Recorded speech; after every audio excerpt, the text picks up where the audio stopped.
자담이라고 있는 아주 중요한 까만색. 문제에 영어 보는. 김장택 교수들 선생님이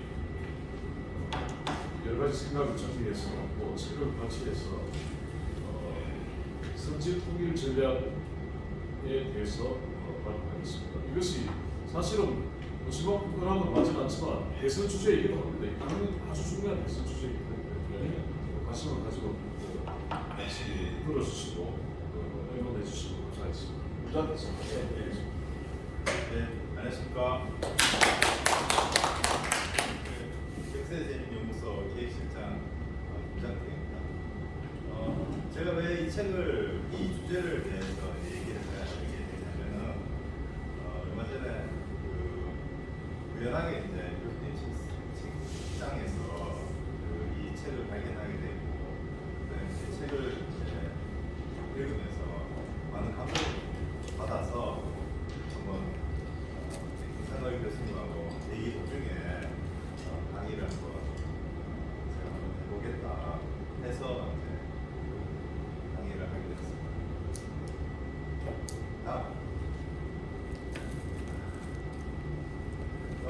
목차는 지금 현재 첫 번째 한반도에서 일어나고 있는 두 가지 사상전에 대해서 시작해서 통일 비용이 이제 너무 많이 드는 게 아닌가. 그다음에 세 번째 이제 북한 핵에 대한 우리 대응 방향. 그다음에 소위 이제 평화 체제의 문제. 지금 한 이슈로 떠오르고 있는 종전 선언에 대한 그런 사항들. 그다음에 우리의 대북 정책에 대한 전략상을 어떻게 다룰 것인가.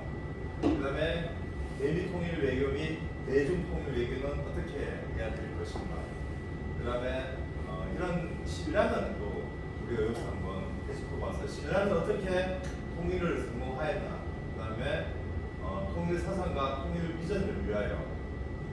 그다음에 마지막으로 토의할 자료는 급변하는 미중 정세 속에서 한번 하도록 던져봤습니다. 한반도 내에 일어나고 있는 두 가지 사상들은 책에서 얘기하기로는 크게 자유주의 대 전체주의, 공동체주의 대 분열 분당주의로 지금 현재 우리 사회가 분열되고 그다음에 대립되고 있는 얘기를 하고 있습니다. BC 예를 들자면 BC 1000년부터 AD 1750년까지 소득을 이렇게 150달러에서 80달러 거의 이제 수준이 거의 비슷하게 발전되었습니다. 그러나 이제 지난 250년 역사 속에서 우리가 지구촌 평균 6,600달러를 성장했다고 합니다. 근데 여기서 우리 대한민국은 1966년 이후에 발목할 만한 성장을 다시 한번 반출을 좀 해볼 수가 있습니다. 그 다음에 지금 공동체주의 대 분열주의는 지금 영남과 호남, 좌파와 우파 또 세대 간의 그 갈등이 상당히 이제 대립되고 있고 이러한 부분이 지금 집단 이기주의 및 그리고 이제 전체 이익이 경시되고 있고 국가 이익이 경시되어 있는 그런 상황 속에 현재 한반도 내에 그런 분열주의가 지금 판을 치고 있습니다. 그럼 이러한 공동체주의가 필요하고 영남과 호남을 하나로 통합할 수 있는 그런 부분이 뭐냐 하면 책에서 합리적 진보, 개혁적 보수가 필요하다고 얘기를 하고 있습니다. 그래서 공동체주의가 이제 남남 간의 그런 갈등, 그 다음에 자유주의는 남북 간의 갈등을 이념을 이제 넘어서 이제 공동체 자유주의를 지금 현재 이제 그 책에서 얘기를 하고 있습니다. 그 통일 비용이 너무 많이 드는 거 아닌가라는 게 한번 하늘을 한번 던져봅니다. 책에서는 통일 비용은 위기관리 비용이고 소득 균등화 비용입니다. 투자입니다.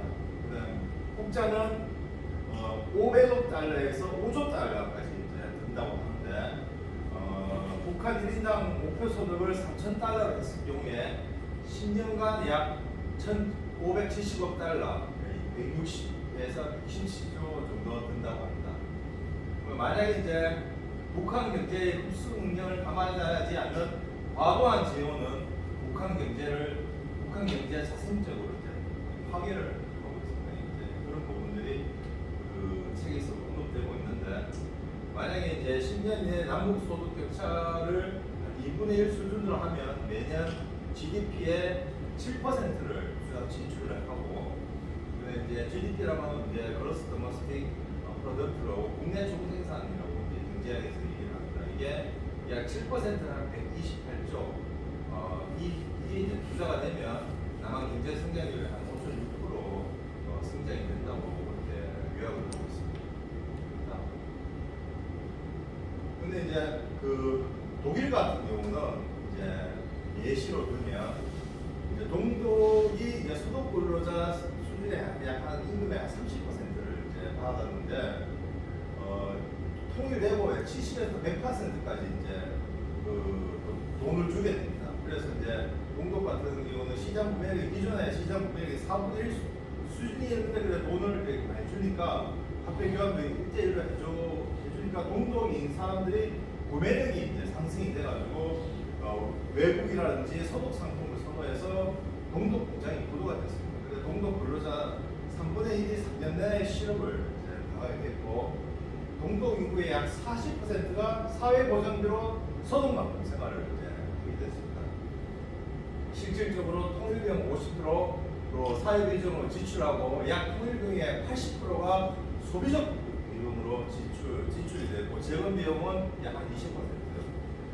이런 상황들이 왜 발생됐냐 하면 통일 포퓰리즘이라는 어떤 그런 정치인들의 그 표를 얻기 위해서 그런 방식으로 이런 사회보장비들이 지출이 되었다고 합니다. 이래서 이제 교훈은 뭐냐면은 뭐 1국가 2체제 인정해서 일정 기간 동안 노동 일정 기간을 막고 북한의 저임금 이점을 살려 고용 기회를 살리고, 그다음에 이걸 통해서 북한은 기하 빈곤을 해결할 수 있고 남한은 저성장 양극화를 해결할 수 있는 부분이 바로 이런 독일의 그 사례로부터 우리가 받을 수 있는 교훈이라고 보면 됩니다.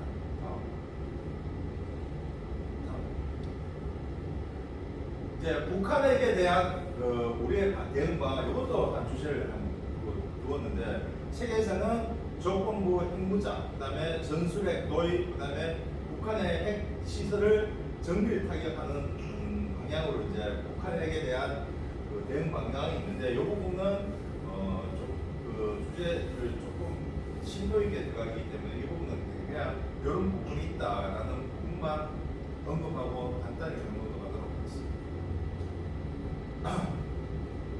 그리고 소위 평화 체제의 문제에 대해서 얘기를 하고 있는데요. 지금 그 종전선언에 대해서 구체적으로 뭐 저도 깊게 알지는 못하지만 이 평화 체제가 아마 그 종전선언의 기본적인 사상이 아닐까 그렇게 생각됩니다. 한반도 평화 포럼의 임동원 백단청이 이제 주장했던 사항인데, 북한 체제를 그대로 두고 휴전 체제를 평화 체제로 만드는 게 평화 체제인데, 당사자가 미국과 북한이 되는 겁니다.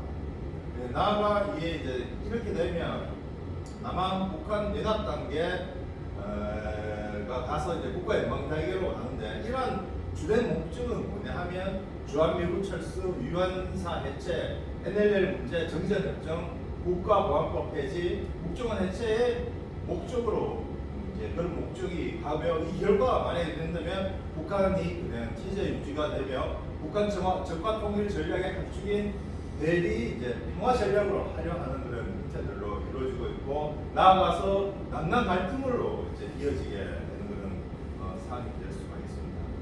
그러기 위해서는 우리가 대남 적화 전략을 포기할 수 있도록 노력해야 될 것이며, 수령 절대주의도 이제 포기해야 된다고 그렇게 책에서 얘기를 하고 있습니다. 그다음에 핵 개발과 성군 정치를 이제 포기하도록 이렇게 우리가 이제 정부 차원에서 얘기를 해야 되는 거고 얘기를 하고 있습니다. 그래서 이제 이 평화 체제는 완전히 이제 사상 유곽이고 실질적으로 필요한 게 북한의 정상 국가, 북한이 실제 정상 국가가 돼야지만이 그런 통일로 나아갈 수 있는 그런 밑거름이 된다고 책에서 얘기를 하고 있습니다. 다음. 그러면 이제 정상 국가를 만들기 위해서 대북 정책이 어떻게 이제 만들어져야 하냐면 단기적으로는 남북한 사이에 전쟁이 나지 않도록 그렇게 해야 될 것이며 중장기적으로는 북한이 이제 정상 국가 개혁 개방화를 이제 할 수 있도록 해야 될 것이라고 책에서 얘기를 하고 있습니다. 그런 부분에 대해서 첫 번째 봉쇄 전략이 있고 그다음에 당국자 간의 어떤 그 원칙이 있는 관여 프린시플 인게이지먼트가 이제 필요하다고 이제 얘기를 하고 있습니다. 그러면 이제 내남 적화 전략이 성공하고 있는 환상을 버려야 될 것이고요. 북한 엘리트들에게 계약 개방의 살기라고 적극적으로 알려야 됩니다. 다만 북한 주민은 포용하고 화합하고 달리 접근해야 될 것이라고 이제 책에서 얘기하고 있고 책에서는 이제 좌파 지난 10년간에 지원된 그 8조라고 보통 얘기를 하더라고. 주민들에게 만약에 조직적으로 사용되었다면 북한 핵개발과 그다음에 북한 제체제 유지에 크게 이제 도움이 안 될 거라고 그렇게 얘기를 하고 있습니다. 그래서 이제 이 대북 정책 관여자, 정책 관여자들은 어떤 정신으로 얘기를 해야 되냐면 도발과 전쟁을 막기 위해서 남한의 통일 의지와 열정을 북한 당국과 주민에게 알리기 위해 민족의 동질성을 회복시키고 북한을 변화시켜야 된다고 이렇게 얘기를 하고 있습니다.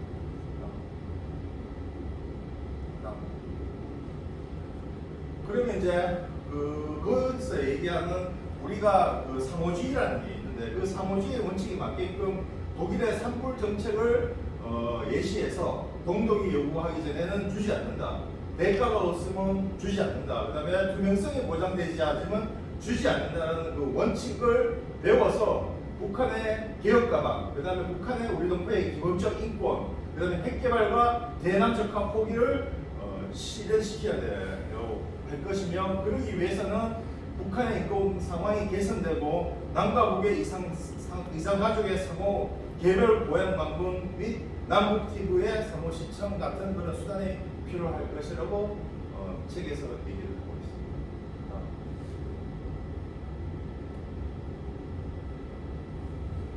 그러기 위해서는 또 내미 외교적으로 우리가 이제 어떤 이제 전략을 이제 잡아야 하냐면 그게 이제 그 대미 이제 우리가 미국한테 접근하기 위한 전략은 중국 문제를 풀기 위해서는 한반도의 통일이 결정적으로 중요한 의미를 가지고 있다고 그 미국 정책 당국자들한테 적극적으로 알려야 될 것이며 지금 현재 그 두 가지 그 방향으로 생각하고 있는 방법 예를 들자면 이건 소개를 드리는 겁니다. 통일 한반도가 중국 편향으로 갈 것이라고 하는 브레진스키의 학자가 있고 중국과 일본 사이에 어떤 그런 균형자성으로 이제 우리가 간다는 그런 방법이 있습니다. 근데 이 브레진스키는 홍보를 안 하고 적극적으로 조셉 나이의 그 이론을 적극적으로 공부를 할 것이며 친미와 친중 사이에 지금의 이제 전략적 모성을 띠고 있다고 얘기를 하는데 하여튼 친미와 친중 사이의 균형자를 이제 그렇게 잡아 나가야 될 것이라고 생각됩니다.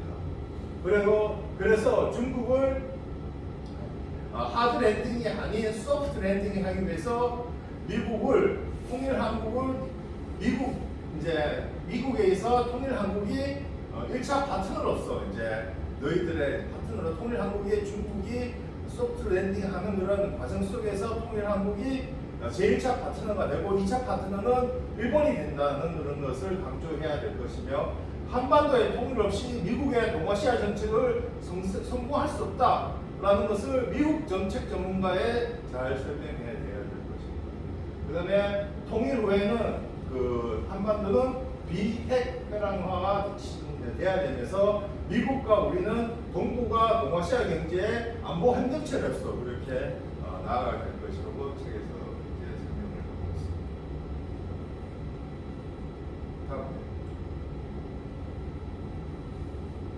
그래서 근데 북한에 대해서, 아니 중국에 대해서는 어떻게 얘기를 해야 되냐면, 중국에는 크게 전통파하고 국제파라는 두 가지 사상적인 어떤 이념파가 들어 있습니다. 전통파는 한반도 전체 북한을 자신의 완충지대라고 생각하는 그 사람들이 전통파이고, 국제파는 남한주도의 통일을 수용하고 통일된 한반도 정부와 힘을 합쳐 동북아와 동아시아의 평화 발전에 도모되는 그런 파가 있습니다. 사실상 우리에게 필요한 파는 이 국제파죠.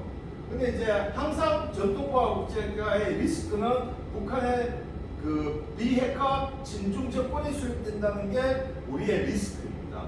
만약에 우리가 통일 의지가 없다면 중국이 북핵 문제를 해결하고 중국 주도의 북한 정권의 정상국가가 추진되면 분단이 더욱더 고착화될 것이라고 책에서 설명하고 있으며, 진정한 완충은 자주독립과 개혁 병화의 통일 한반도, 우리는 미중 대결을 반대하고 미중 협력 지지, 그리고 한반도 통일 없이 북한 개혁 개방 북한 문제의 해결은 불가능할 것이라고 중국 당국자들에게 얘기를 해야 될 것이며, 한반도의 통일당 관련 및 중국의 전략적 우소를 해소돼야 할 것이라고 생각됩니다.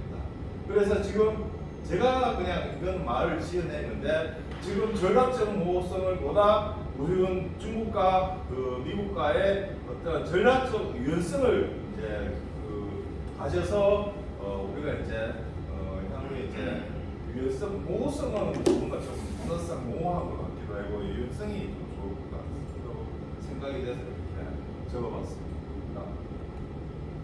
그래. 그러면 하나의 주제, 또 뭐냐면 신라는 어떻게 통일을 하느냐 생각이 되면, 근데 신라의 사례로도 우리의 별점이 있다고 판단이 됩니다.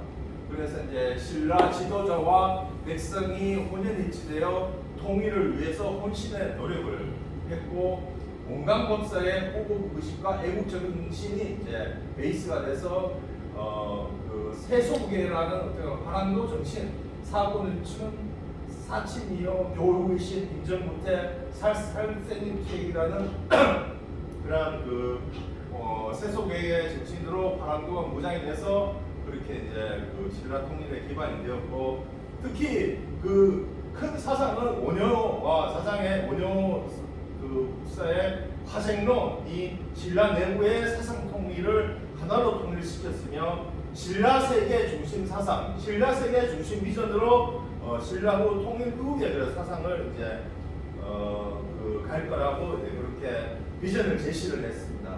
이래서 우리가 신라 통일로부터 받을 수 있는 교훈은 뭐냐면, 통일을 하려면 정치적 지도자 및 정신적 지도자, 백성이 하나 되어 강력한 통일 염원과 의지가 필요할 것이며, 외부 통일 이전에 내부의 사상 통일부터 이루어져야 될 것입니다. 통일으로 남과 북을 아우르고 더 나아가 동북아 정세계를 아우를 수 있는 또한 그런 미래 비전 또한 제시를 해야 될 것이라고 책에서 그렇게 얘기를 하고 있습니다. 그러면 올바른 통일관이 뭐냐에 대해서 그 통일 사상과 통일 배전에 대한 국민적 합의가 먼저 수행이 돼야 됩니다. 먼저 우리 내부의 국민들이 기아에 시달린 또 인간을 무시하고 있는 북한 동포의 인간 해방을 시키는 어떤 그런 사상을 가져야 될 것이며, 북한 동포가 더욱 인간답게 살 수 있도록 그렇게 도와줘야 될 거고, 마침내 그런 한반도 전체의 근대적 국민국가를 완성시키는 그런 목표성을 가지고 그 통일 사상을 인류 보편적인 이상사회의 제도와 조직화 원리라든지 부처적 제도 조직화 원리를 가져서, 첫 번째 우리 당군 조상들부터 가지고 있는 홍익인간, 홍익인간은 인간 절대화가 아니라 늘 사물과 교류하고 사랑을 전체에 나눌 수 있는 홍익인간의 정신이 필요하고, 그 다음에 공동체의 자유주의, 그 다음에 공동체에 대한 공헌, 배려, 책임, 사랑을 소주인의 여기는 자유주의가 필요할 것이며, 그러한 기초는 동양의 민주주의, 민본적 민주주의, 포퓰리즘이 아닌 국민국익을 소중히 여기는 인본적 민주주의와 두 번째 인본적 시장 경제, 자유, 공정 질서에 및 고용 극대화를 시킬 수 있는 그런 인본적 시장 경제주의가 필요하다고 봅니다. 그리고 마지막으로는 균화주의, 개인 개체성 및 공동체의 목표, 개인 개체성과 공동체의 목표의 충돌이 또 일어나고 물질과 정신과의 충돌이 일어나고 성장과 문명의 충돌이 일어나고 과거와 미래, 민족과 세계, 동양과 서양민족의 그런 균화주의 속에서 정을 집중시킬 수 있는 중도화가 그런 필요한 그런 통일 사상이 필요하다고 얘기를 하고 있습니다. 그래서 이제 요거는 어제 제가 이 책을 읽고 나서 제 나름대로 머릿속에 생각이 나오는 그 정리를 해봤습니다. 통일에 대한 그런 각자의 믿음을 통해서 영성, 지성, 감성을 통해서 한반도의 어떤 신비, 그다음에 서로 간의 이성을 존중해서 이웃, 국가 동포에 대한 사랑을 자유, 배려, 헌신을 가져서 우리 이제 지방 분권하고 유연한 그런 자연주의, 자본주의를 베이스로 한 개헌을 이제 통해서 한반 통일을 이제 기초한다는 그런 이상적인 생각을 갖고 그러한 이제 나라가 만들어지면 세계 인류 평화 중심 국가 더 리퍼블릭 오브 코리아가 만들어질 거라고 그냥 생각을 해봤습니다. 근데 이제 마지막으로 이거는 이제 급변하고 있는 현실에 있는 국제 정세 속입니다.